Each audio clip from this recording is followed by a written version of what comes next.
Ինչպեսին են վաղարշապատում անցած ընտրությունների դասերը մեզ համար։ Հիմնականում կրկնվեց 2021 թվականի ազգային ժողովի ընտրված կազմը, այսպես կոչված նախկիններն ու ներկաները իրականում ձեռքի տված շարունակում են բաշխել եւ բաժանել իշխանությունը եւ միասին նրանք թույլ չեն տալիս, որ Հայաստանում սկսվեն վաղուց սպասված բարեփոխումները դատաիրավական, տնտեսական, քաղաքական, գաղափարական, որպեսզի Հայաստանը չմոտենա Եվրամիությանը, սա է, ինչ միավորում է նրանց,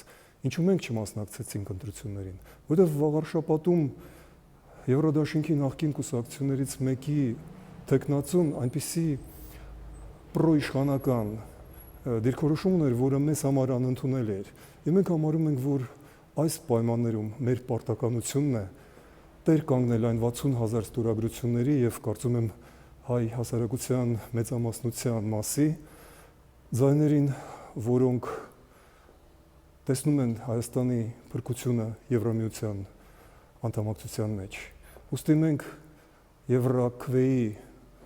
նորացված կազմով պատրաստվում ենք հիմա մասնակցել 26 թվականի խորհրդարանական ընտրություններին եւ կրկնում եմ, ձեր ձայները, ձեր իղձերը